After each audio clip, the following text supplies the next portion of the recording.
اعوذ باللہ من الشیطان الرجیم بسم اللہ الرحمن الرحیم۔ نقوش امامت میں ہم لوگ زندگی نامہ پڑھ رہے ہیں امام حسن عسکری علیہ السلام کا، جس میں جو آج عنوان ہے ہمارے پاس شیعوں کو غیبت کے دور کے لیے آمادہ کرنا، کہ اب 8ویں امام کے بعد 11ویں امام کے بعد جن امام کا دور ہے ان کا دور ایسا ہے کہ وہ اپنے امت کے درمیان رہنے والے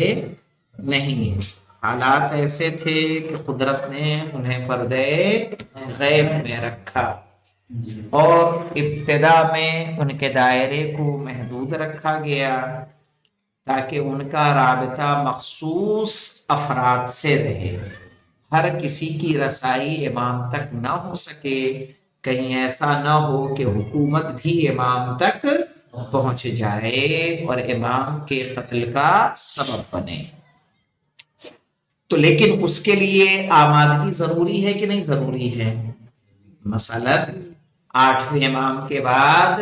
جب 9ویں امام ہوئے ہیں تو شیعوں میں شور شرابہ تھا، ہلچل تھی کہ اتنا چھوٹا امام، اور یہ فطری سی بات ہے کہ آدمی سوچتا نہیں اتنا بچہ۔ مثال کے طور پر ہم اپنی بات بتائیں، جو میں بتا رہا تھا کہ قاضی صاحب کے ساتھ جب ہم وہاں مکتبے گئے تو ان کے والد تو پڑھے لکھے تھے، بابا صاحب، صحیح ہے، لیکن اب جو ان کا بچہ بنا ہے ان کی جگہ پہ، ایسے ہی ہم نے پوچھا کہاں پڑھے ہیں، کیا ڈگری ہے؟ بھئی پورے قوم کا اگر کوئی لیڈر ہے سوال ہوتا ہے کہ نہیں ہوتا ہے؟ سجائے کہ امام ہوں تو ایسا تو نہیں ہے، انسان نے سب کو عقل دی ہے تو وہ کیا کرے گا؟ سوچے گا نا، ورنہ ایسا کیا کہ جو کہہ دیا جائے وہ مان لیا جائے؟ نہیں کہتے، یہ تو اندھی تقلید ہے، ہمارے اندھی تقلید تو ہے نہیں، ہمیں کیا ہے، غور و فکر کرنا ہے۔ اسی طرح سے اس وقت کے شیعوں نے کیا کیا، اب امام کے بعد امام ہیں، ہونا تو یہ چاہیے تھا امام نے کہہ دیا تو مان لیں، لیکن کیا سب کے سامنے کہا تھا؟ کس کی کیا سچویشن تھی؟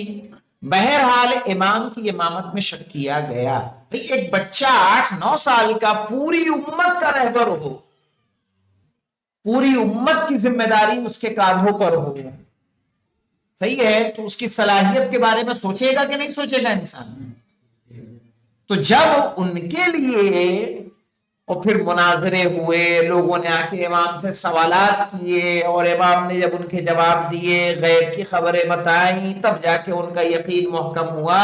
کہ نہیں، جو ہمارے امام ہیں واقعی یہ الہی امام ہیں، ان کے پاس الہی علم موجود ہے، یہ کسی تعلیم کے محتاج نہیں ہے۔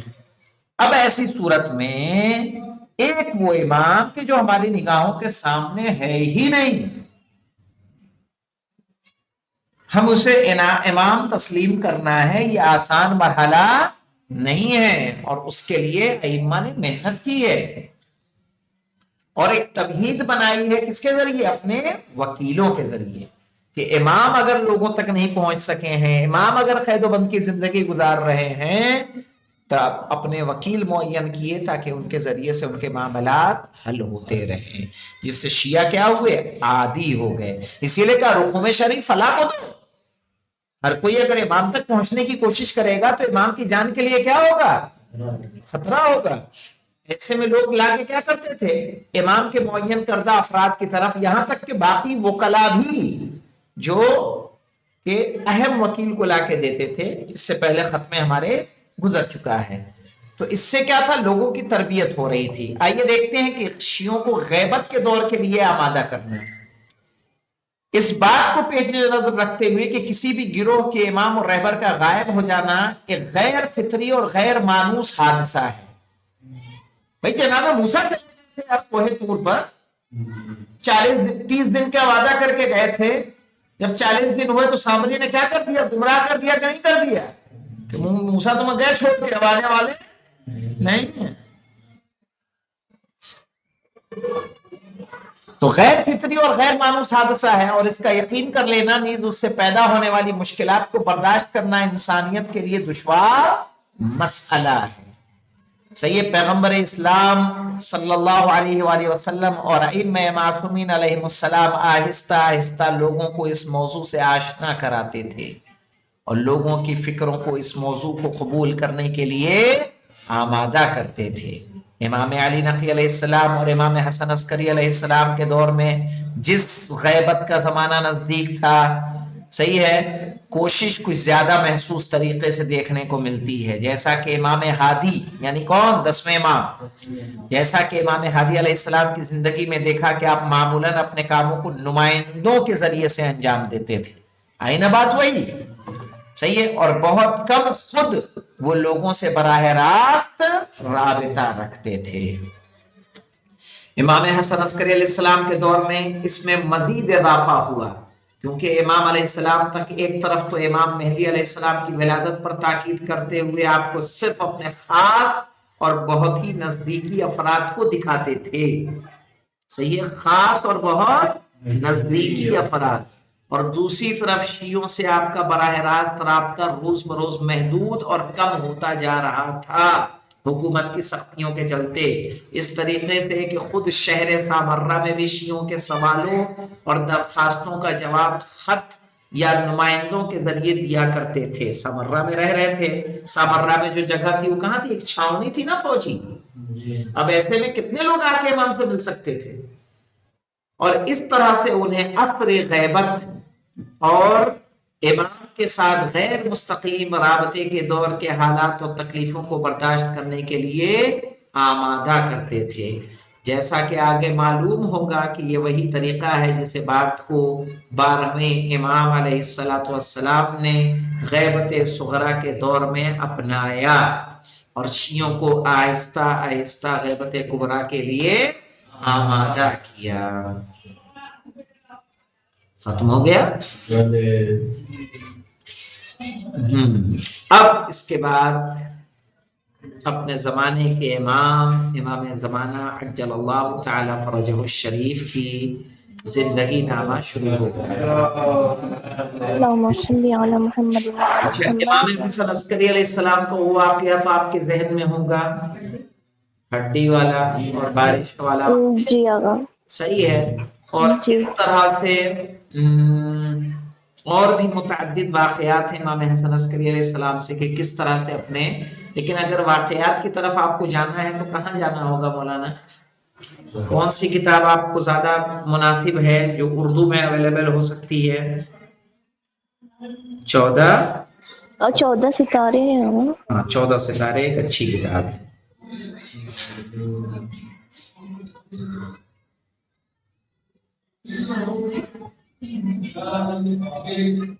نقوش عصمت بھی ہے۔ ہاں، نقوش عصمت ہے، نقوش عصمت پہ تقریباً جو ہے اگر اس میں زیادہ نہیں ہے، مطلب بس مین پوائنٹ دیے گئے ہیں، دیکھا ہے ہم نے اس میں۔ تو جتنا آپ کو امپورٹنٹ زیادہ جو ہے، جتنا زیادہ اس میں مل جائے گا 14 ستارے میں 14 مل رہا ہے۔ ستارے میں، اتنا آپ کو نقوش عصمت میں نہیں ملے گا۔ نقوش عصمت میں معلوم کیا، اگر آپ کو مجلس پڑھنی ہے، خطاب کرنا ہے کہیں پر، تو اس میں آمادہ نکات مل جائیں گے، آمادہ نکات، ورنہ اگر اور چاہتے ہیں تو کاظم قزوینی صاحب کی جو کتابیں ہیں من المہد الی اللحد، وہ تفصیلی کتاب ہے جس میں ایک الگ انداز سے، الگ بیان سے، صحیح ہے، درج کیا گیا ہے، اس سے استفادہ کیا جا سکتا ہے۔ یا ایک اور مصنف ہیں جن کا ایک محمد دخیل، سید محمد دخیل کی کتاب ہے، جنہوں نے ہر امام کے اوپر کتابیں لکھی ہیں، اور تقریباً جہاں تک مجھے نام آتا ہے نقش حیات امام حسن عسکری علیہ السلام، اب اس میں کتاب کا مؤلف بھی نہیں ہے، جس کا کتاب کا عنوان ہے نقش حیات امام حسن عسکری۔ انہوں نے سب اماموں کا نقش ایسے لکھا ہے، صحیح، نقش حیات امام محمد باقر، نقش حیات امام حسن علیہ الصلوۃ والسلام، اور اس طرح سے میرے پاس کئی کی ہے، کئی کے نقوش اس طرح سے موجود ہیں، لیکن اس کا مؤلف کون ہے، جہاں سے کتاب جہاں سے شروع ہو رہی ہو جہاں ختم ہو رہی ہے اس میں کچھ ہے ہی نہیں ایسا جس سے ہم مصنف کو بتا سکیں، لیکن مجھے یاد آتا ہے کہ سید محمد شیخ محمد دخیل کی کتاب ہے یہ، ہر امام کے حوالے سے ان کا بھی موجود ہے، اردو میں موجود ہے، کہ جس میں آپ ائمہ کی زندگانی کو دیکھ سکتے ہیں، صحیح ہے، لیکن ہمیں ائمہ کی زندگی کو صرف بعنوان تاریخ پڑھنا نہیں ہے، بعنوان سیرت پڑھنا نہیں ہے، جب جب تک بیت پڑھیں تو پڑھنے کے بعد یہ سوچیں کہ اپنے امام کے ساتھ کیا کنڈیشن ہو سکتی ہے، آج ہمارے امام آئیں گے تو ان کے ساتھ ہمارا رابطہ کیسا ہو سکتا ہے، آیا ان سے بہتر یا بدتر، جیسے جیسے سوالات ائمہ سے کیے گئے ہیں ہم اپنی صلاحیتوں کو جانچیں کہ آیا ہم آج اگر امام ہمارے سامنے آ جائیں تو امام سے کیا پوچھیں گے، آپ بتائیے، ابھی امام کا ظہور ہو جائے 31 جنوری کو انشاءاللہ، اور پتہ چلا حوض علمیہ میں درس اخلاق دے رہے ہیں امام، جی اب سوال اگر کرنا ہو تو ہم کیا کر سکتے ہیں، لیکن ہم اس کے لیے بھی آمادہ نہیں ہیں، نہیں ہے، حقیقی معنوں میں ہم نے کبھی اپنے امام کو ایسے محسوس نہیں کیا ہے کہ اگر امام ہمارے سامنے ہوں تو ہم ان سے کیا مانگیں گے، صحیح ہے، اور امام آ جائیں تو ہم ان سے کیا پوچھیں گے، کیا جاننا چاہیں گے، کس طرح کی مشکلات کا حل چاہیں گے، اس لیے کہ سوال کرنا بھی آسان نہیں ہے، سوال کرنے کے لیے بھی کیا چاہیے، علم چاہیے، صحیح ہے، اگر آپ ارے بھائی ایسے ہی میں آپ کو کہہ دوں چلیے مرزا غالب کے بارے میں 5 سوال بتائیے، کریے 5 سوال کریے، کیا کریں گے آپ، پڑھائی نہیں مرزا مشکل غالب ہے، کو تو سوال کرنا بھی آسان نہیں ہے، اس کے لیے بھی علم حاصل کرنا ہوگا، تو کم سے کم جو ہم سیرت پڑھیں تو اپنے اوپر اس کی تطبیق کرنے کی کوشش کریں، والحمدللہ رب العالمین، کل سے انشاءاللہ 12ویں امام کی زندگی تفصیل کے ساتھ کوشش کریں گے کہ اسے پڑھیں، کل ہو سکتا ہے تفصیل بیان ہو پائے کہ نہ ہو پائے، دیکھیں گے انشاءاللہ،